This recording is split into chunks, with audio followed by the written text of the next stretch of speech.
After a few weeks exploring the stunning national parks on the western side of the Sierra Nevada mountains, we have made it back to the region that we have been most excited to visit in California, the Eastern Sierra.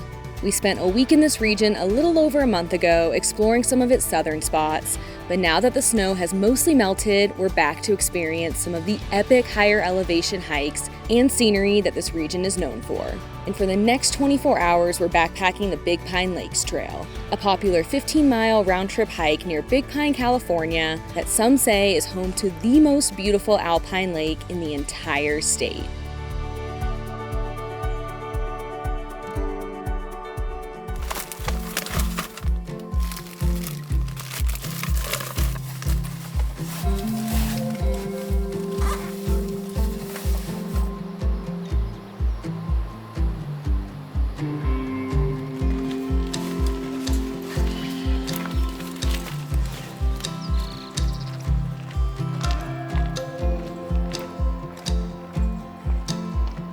You can day hike to Big Pine Lakes without a permit, but if you want to camp overnight, you're required to have a wilderness permit, which can be super tough to get. There are 25 permits available per night, with 15 being available 6 months in advance, which tend to sell out right away. But with some quick moving fingers, we managed to snag permits 2 weeks in advance when the final 10 spots were released, which sold out in 1 minute, so we are feeling extremely lucky to get to spend the night out here.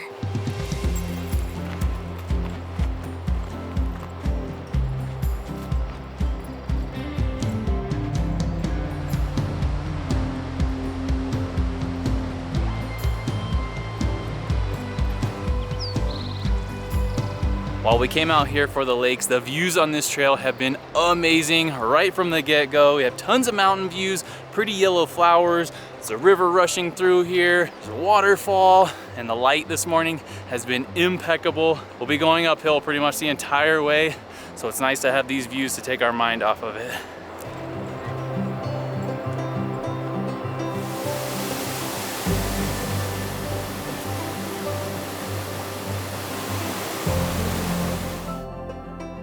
A little over 2 miles into the hike, we came across a stone cabin. Ooh, how cool. This cabin belonged to Lon Chaney, an actor known for his roles in The Hunchback of Notre Dame and Phantom of the Opera in the 1920s. It was designed by Paul Revere Williams, a notable Black architect who designed the homes of many celebrities, like Frank Sinatra and Lucille Ball. The cabin was completed in 1930, but unfortunately Chaney died just months after, leaving it empty ever since. This is for sure the dream cabin. Perfectly tucked in the forest, a stream running by here that probably has fish in it. It's so quiet and peaceful out here.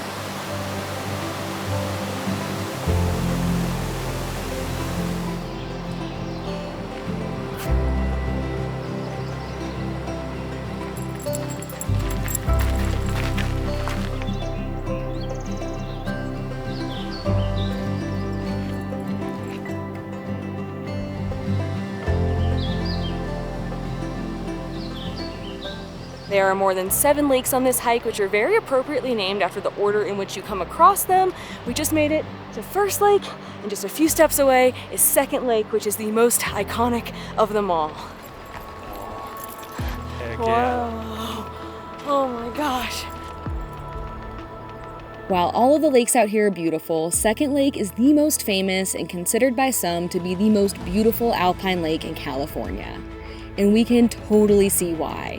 The watercolor is a vibrant turquoise, a result of glacial runoff from the nearby Palisade Glacier, one of the southernmost glaciers in the United States. Combine that with the backdrop of the dramatic and towering Temple Crag, and you have one breathtaking view.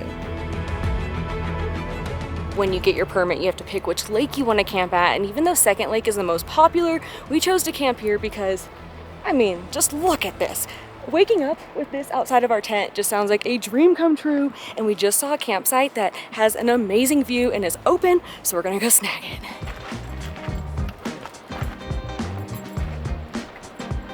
Not too bad of a spot to call home for the night, huh? Oh my gosh, this is epic! This is our front porch right here, and our view, epic view. We thought that cabin was the dream. Yeah, right. This is the dream. This is the spot.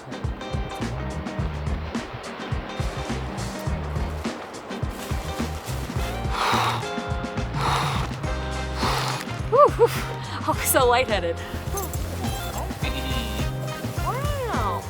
Our plan for the rest of the day is to go exploring. It's about 10:30 right now, so we have tons of daylight left. There's a couple options you can do from here. You can hike to the Palisade Glacier, which is a pretty tough hike, or you can hike to lakes 3 through 7, which is what we're gonna do.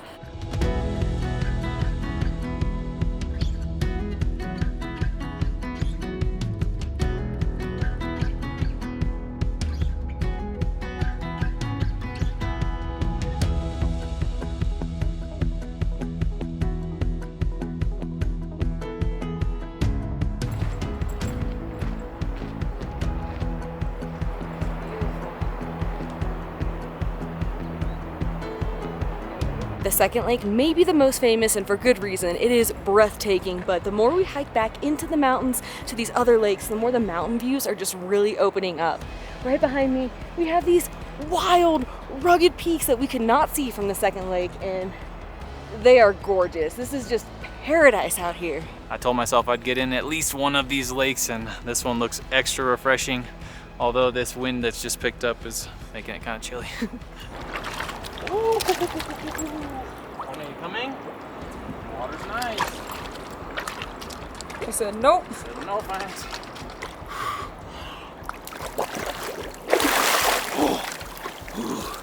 That's cold.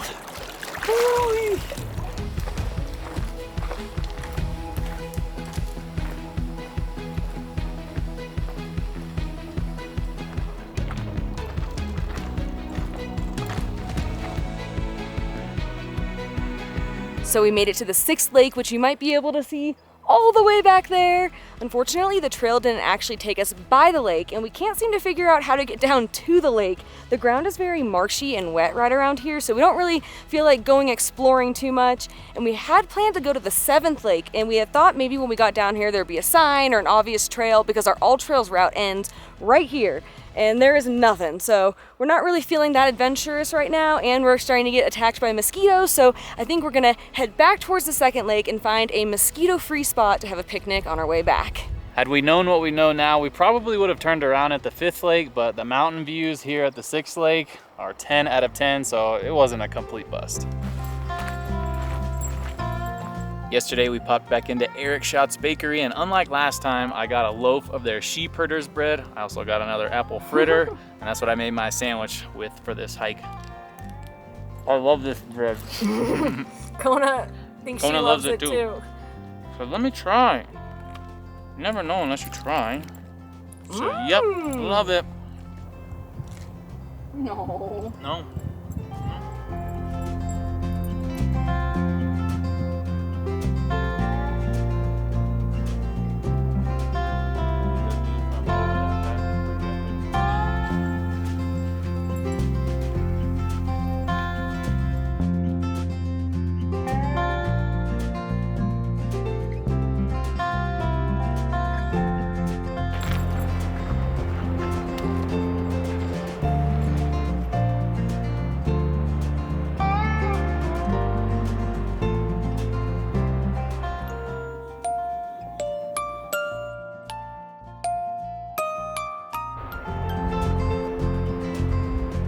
We're currently reading this book called The Comfort Crisis, which is about embracing discomfort to improve all areas of your health. It's kind of a mantra we're trying to live our life by, and a good example of that is backpacking out here. To get to an epic spot like this, you kind of got to go through a little bit of discomfort. The book also talks about boredom, and how in this day and age, we're never really bored. And if we are, we find it to be a bit uncomfortable. But a lack of boredom creates high levels of mental fatigue and causes us to miss out on the beauty of life. And that's a big reason why we love backpacking, because it forces us to have nothing to do and soak up the small moments that we may miss otherwise.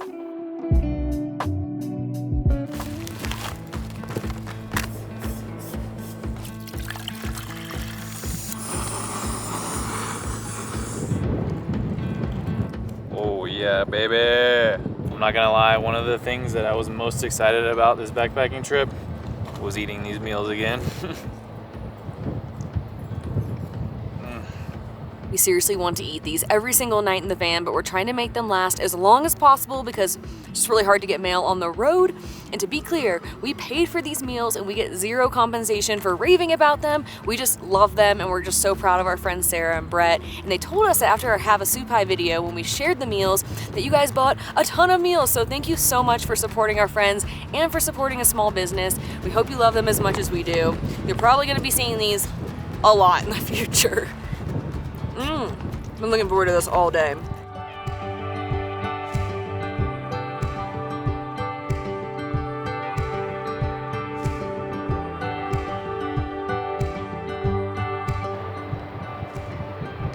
Oh yeah, that's good.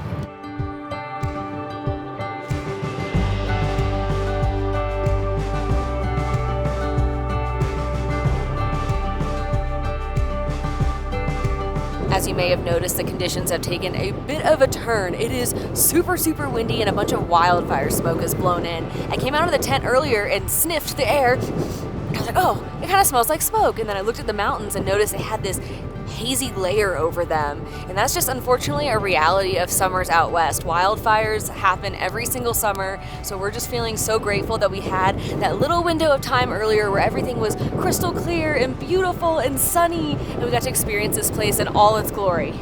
But wish us luck sleeping tonight because our tent is shaking. It is shaking and it's really loud. So I don't know. Sleeping may not be happening.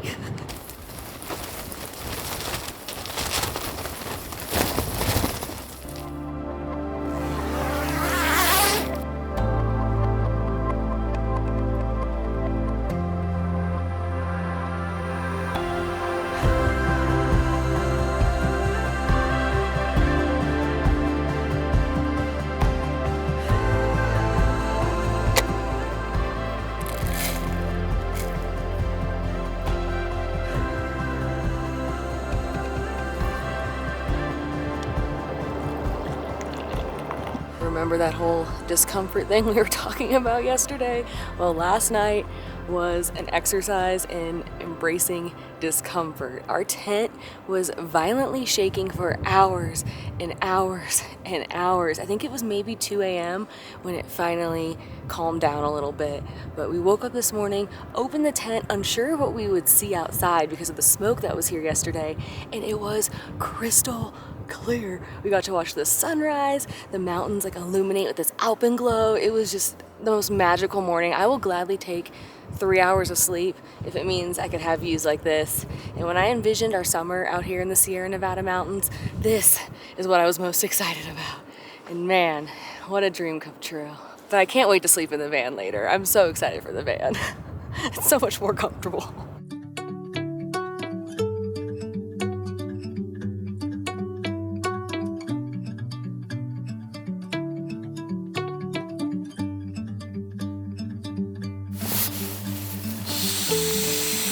So the wind is back in full force.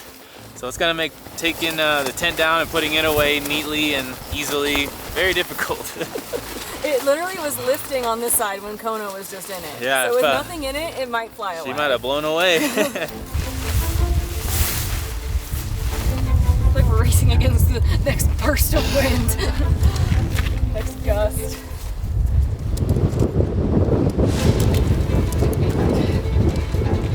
Down there.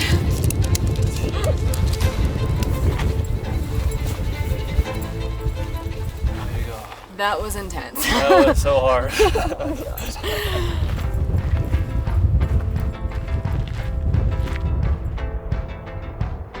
Since we saw most of the lakes yesterday and completed the loop portion of the trail, we're gonna hike back to the van the quickest way possible, which should be about 5 miles and all downhill.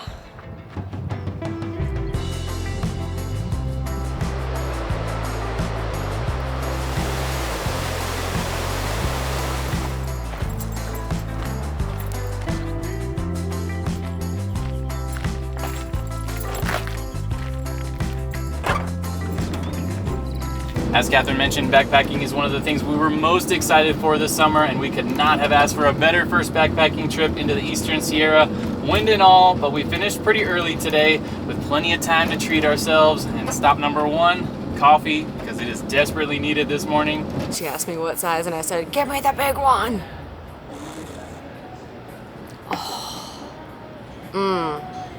It's flowing through my veins.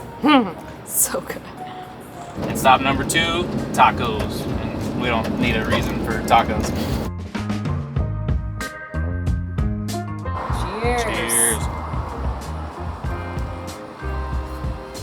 Oh yeah. She asked me, how big do you want it? And I said,